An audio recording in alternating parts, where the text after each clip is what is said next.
મિત્રો IAMofficer.com કે જે વેબસાઇટ સ્પર્ધાત્મક પરીક્ષાઓ માટે છે તેમાં આજે આપણે આજના સમગ્ર દિવસના જે પણ અગત્યના સમાચારો છે તેનું એનાલિસિસ કરવાનો પ્રયત્ન કરશું. આજની એક અગત્યની ઘટના બની ગઈ કે સાઉદીના જે શાહજાદા છે એમને સજાના ભાગરૂપે એમનો શિરચ્છેદ કરવામાં આવ્યો છે. આ એક વિશિષ્ટ ઘટના એટલા માટે કહી શકાય કે જે તે શાહી પરિવારના જ શાહજાદાનો શિરચ્છેદ થયો છે. ઘટના આમ તો સમજવી ખૂબ સહેલી છે કે અબ્દુલ કરીમ મોહમ્મદ નામના એક વ્યક્તિ હતા અને તેમની 2012માં શાહી કુટુંબના પ્રિન્સ બિન સાઉદ અલ કબીર દ્વારા તેઓની હત્યા કરવામાં આવી. હત્યા માટે ખાસ પ્રકારની પિસ્તલનો પણ ઉપયોગ કરવામાં આવેલો અને પિસ્તલનું નામ હતું ગોલક પિસ્તલ. આ ગોલક પિસ્તલને પણ આપણે યાદ રાખશું. આ ચુકાદામાં પીડિત પરિવારે બ્લડ મની લેવાની ના પાડી, એટલે કે તેના બદલ વળતર તમે માંગ્યું નહીં. આથી સાઉદી પાસે માત્ર એક જ વિકલ્પ રહેતો હતો અને તે હતો શિરચ્છેદ. 2014માં સુપ્રીમ કોર્ટે પણ આ અંગેનો ચુકાદો આપી દીધો. તે બાદ તેના રાજા સલમાને પણ આ ચુકાદાને મંજૂરી આપી અને આજે શાહજાદાનો શિરચ્છેદ કરવામાં આવ્યો. આવી ઘટના સાઉદીમાં પહેલીવાર નથી બની. 1975 અને 1977 આ બે વર્ષોમાં પણ આ બે ઘટના બનવામાં આવી છે. જે મિત્રોના પરીક્ષાના અભ્યાસક્રમમાં વિશ્વ ભૂગોળનો સબ્જેક્ટ હોય, એનો ટોપિક હોય, તો તેમણે સાઉદી અરેબિયા જરા દુનિયાના નકશા પર જોઈ લેવું જોઈએ. તેની રાજધાનીનો વિચાર કરી લેવો જોઈએ. તેનું ચલણી નાણું કયું છે તે પણ જરા જોઈ લેવું જોઈએ.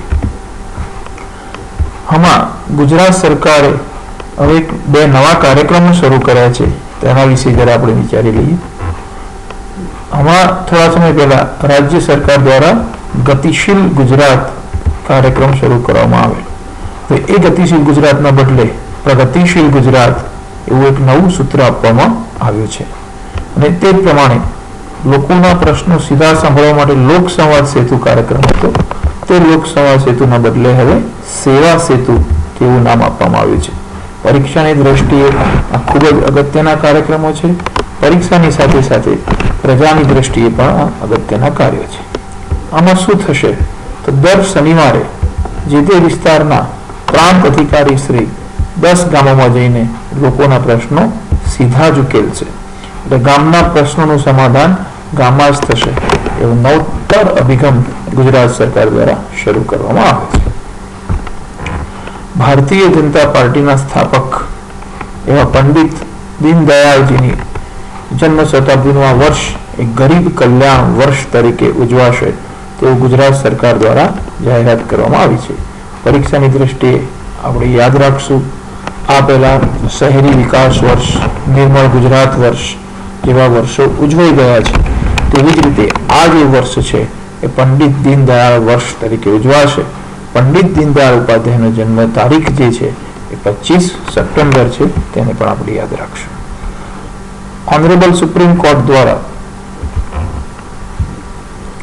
12મી નવેમ્બરે અમદાવાદમાં રાષ્ટ્રીય લોક અદાલત યોજવામાં આવશે. એ પણ આજના એક અગત્યનો કાર્યક્રમ હતા. 2-3 દિવસ પહેલા વારાણસીની અંદર બાબા જય ગુરુદેવના કાર્યક્રમમાં ભગદડ મચેલી. આપ સૌ એનાથી જાણીતા હશો જ, તેમ છતાં પણ બાબા જય ગુરુદેવનું નામ યાદ રાખવું જરૂરી છે. આજની ખેલ જગતની અગત્યના સમાચાર એ છે કે રાષ્ટ્રીય મહિલા ફૂટબોલર ખેલાડી પૂનમ ચૌહાણનું ડેન્ગ્યુના કારણે મૃત્યુ થયું છે. આમાંથી એક પ્રશ્ન પૂછી શકાશે કે પૂનમ ચૌહાણ કયા ક્ષેત્ર સાથે સંકળાયેલ હતા. એ જ પ્રમાણે ભારતના એક પૂર્વ બિલિયર્ડ ખેલાડી માઇકલ ફરેરા, જેમનું 400 કરોડના કૌભાંડમાં નામ આવ્યું છે.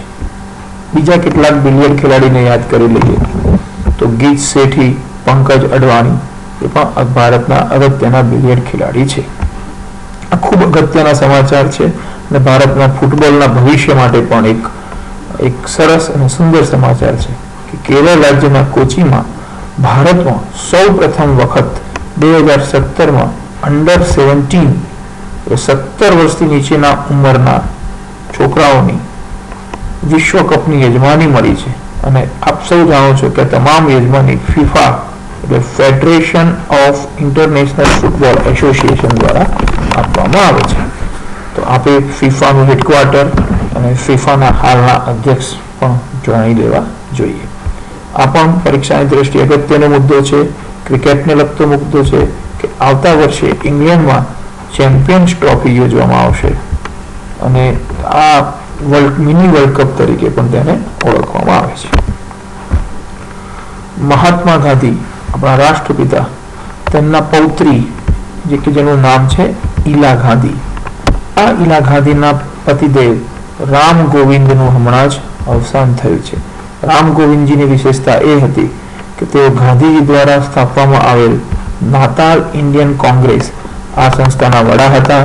તેમણે બિલકુલ ગાંધીજીની જેમ જ દક્ષિણ આફ્રિકામાં રંગભેદની સામે લડત આપી હતી. રંગભેદ વિશે તો આપ જાણીતા જ હશો. આ સિવાય આફ્રિકન નેશનલ કોંગ્રેસના તેઓ સંસદ સભ્ય પણ રહી ચૂક્યા છે. નેલ્સન મંડેલાને જેલમાંથી છોડાવવા માટે પણ તેઓએ પ્રયત્ન કરેલા. ચાલો કેટલીક દક્ષિણ આફ્રિકા વિશેની ગાંધીજીની કનેક્શનની વાતો જાણી લઈએ.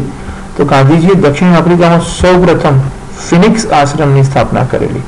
ત્યારબાદ દક્ષિણ આફ્રિકામાં તેઓએ ટોલ્સ્ટોય ફાર્મની પણ રચના કરેલી છે. આપ સૌ જાણો જ છો કે ગાંધીજી જ્યારે પ્રિટોરિયા જતા હતા ત્યારે રસ્તામાં જ સેન્ટ મેરી પિટ્સબર્ગ આ સ્ટેશન આગળ તેમને ઉતારી દેવામાં આવ્યા. ગાંધીજી આ ઘટનાને મહાભિનિષ્ક્રમણની ઘટના સાથે સરખાવે છે. મહાભિનિષ્ક્રમણ શબ્દનો પ્રયોગ ગૌતમ બુદ્ધ દ્વારા કરવામાં આવેલો. જ્યારે ગૌતમ બુદ્ધે પોતાનું ઘર છોડ્યું ત્યારે એ ઘટનાને તેઓએ મહાભિનિષ્ક્રમણ સાથે સરખાવેલી. ગાંધીજી ભારતમાં સૌ પ્રથમ આશ્રમ સ્થાપ્યો તો એ કોચરબ આશ્રમ સ્થાપ્યો છે. ત્યારબાદ ગાંધીજીએ સાબરમતી નદીના કિનારે સાબરમતી આશ્રમ સ્થાપેલો છે. કેટલાક અગત્યના હોદ્દાઓ જે આજે ચર્ચામાં હતા તો ભારતના વિદેશ સચિવ તરીકે એસ જયશંકર છે, જે ખૂબ અગત્યનું છે, એને આપણે યાદ રાખશું. ભારતના વિદેશ મંત્રી માનનીય સુષ્મા સ્વરાજજી છે. ઇંગ્લેન્ડના વડાપ્રધાન જે બ્રેક્ઝિટના કારણે થેરેસા મે તરીકે પણ ઓળખાય છે, તેઓ અત્યારે ઇંગ્લેન્ડના વડાપ્રધાન છે. મ્યાનમારમાં લોકશાહીની સ્થાપના માટે ખૂબ જ પ્રયત્ન કરનાર એવા આંગ સાન સુકી પણ ભારતમાં છે અને તેને વિશે પણ આપણે વિશેષમાં પછી જોઈશું. એક સંગઠન છે ઓઇક, જેનું આખું નામ છે ઓર્ગેનાઇઝેશન ઓફ ઇસ્લામિક કોઓપરેશન, જે આજે ચર્ચામાં હતું. અને ભારતના મુખ્ય ચૂંટણી કમિશનર છે ડોક્ટર નસીમ ઝૈદી, જે હમણાં જ સ્ટેટમેન્ટ આપ્યું છે કે વિધાનસભાની ચૂંટણીઓ અને લોકસભાની ચૂંટણીઓ એક સાથે કરવી શક્ય છે. ભારતના અભિનેતા સલમાન ખાન કે જેઓ ચિંકારા કેસ સાથે સંકળાયેલા છે, થોડા વર્ષો પહેલા જ્યારે રાજસ્થાનમાં હમસાથ સાથેનું શૂટિંગ કરવા ગયેલા તે વખતે તેમણે ત્યાં ચિંકારાનો શિકાર કરેલો તેવો તેમના ઉપર આરોપ છે. ટ્રાયલ કોર્ટ દ્વારા તેમને સજા પણ ફટકારવામાં આવી છે. અત્યારે સમગ્ર વિશ્વની સૌથી ચર્ચિત બાબત એવી અમેરિકાની ચૂંટણી, જેમાં ડેમોક્રેટિક પક્ષના ઉમેદવાર છે હિલેરી ક્લિન્ટન.